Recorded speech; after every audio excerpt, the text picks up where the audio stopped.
సీతక్క గారిని మన అడవి తల్లి గ్రామ పంచాయతీ శాఖ మంత్రులు మాట్లాడవలసిందిగా సీతక్క గారికి అందరూ చప్పట్లతో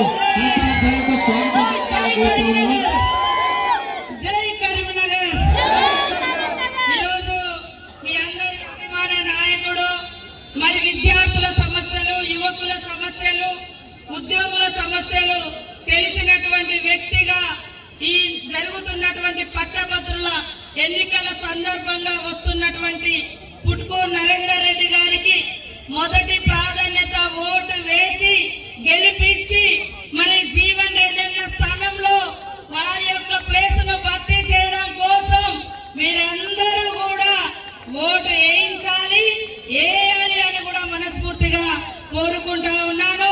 నాతో పాటు కార్యక్రమంలో పాల్గొంటున్నటువంటి అతిరథ మహారాజులు మరి పిసిసి ప్రెసిడెంట్ గారు ఎంత ఎండలో కూడా పెద్ద ఎత్తున తరలి వచ్చిన మీ అందరికీ కూడా పాదాభివందనాలు. కరీంనగర్ అంటేనే కథన రంగం, మరి చరిత్ర కలిగినటువంటి గడ్డ, ఐక్యతకు మారు పేరు. మరి అలాంటి గడ్డ మీద ఇవాళ కాంగ్రెస్ జెండా ఎగిరేయాలి. ఇవాళ 2 మంత్రులు ఉన్నారు ఇక్కడ. కాబట్టి అభివృద్ధి అంటే 1 ఇయర్ లో అనేక సంక్షేమ కార్యక్రమాలు ఇచ్చినటువంటి ఘనత మన కాంగ్రెస్ పార్టీది. ఇవాళ 1 ఇయర్ లోపు 53,000 మందికి ఉద్యోగాలు ఇచ్చినాం.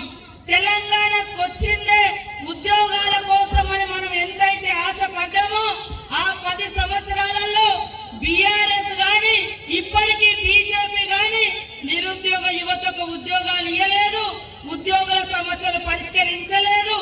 10-12 సంవత్సరాలుగా పెండింగ్ లో ఉన్నటువంటి ప్రమోషన్లు, ట్రాన్స్ఫర్స్ ఉద్యోగులై చేసి చూపించినటువంటి ఘనత కాంగ్రెస్ పార్టీది, కాంగ్రెస్ ప్రభుత్వానిది.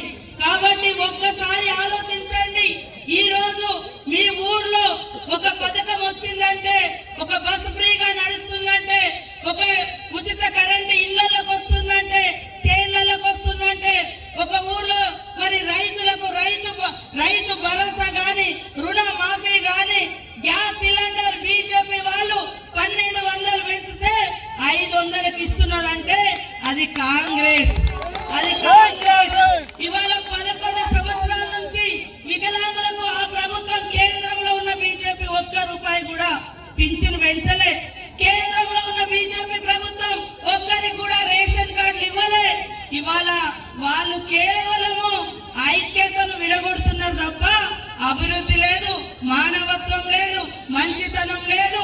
కాబట్టి రేపు మరి ఈ యొక్క జీవన స్థానంలో నరేందర్ రెడ్డి గారు సీఎం గారితో గాని, మీ సమస్యలు మాతో గాని ఏదున్నా మీకు మాకు వారధిగా ఉండి మరి సమస్యలు పరిష్కరించే మనిషి, వ్యక్తి నరేందర్ రెడ్డి గారికి తప్పకుండా మొదటి ప్రాధాన్యత ఓటు వేసి గెలిపించి మన యొక్క ఉత్తర తెలంగాణ ప్రజల యొక్క ఐక్యతను, సమస్యలను తప్పకుండా పరిష్కరించే విధంగా నేను కూడా ఆదిలాబాద్ జిల్లా ఇన్ఛార్జిగా ఉన్నా కాబట్టి మీ అందరికీ విజ్ఞప్తి చేస్తూ తప్పకుండా నరేందర్ రెడ్డి గారిని గెలిపించాలని పేరు పేరున మీ అందరికీ విజ్ఞప్తి.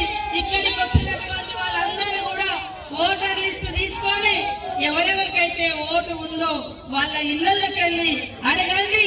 ఈ 4 ఏళ్లు ఇంకా అభివృద్ధి అప్రతిహతంగా జరుగుతారని కూడా ఈ సందర్భంగా తెలియజేస్తూ మీ అందరి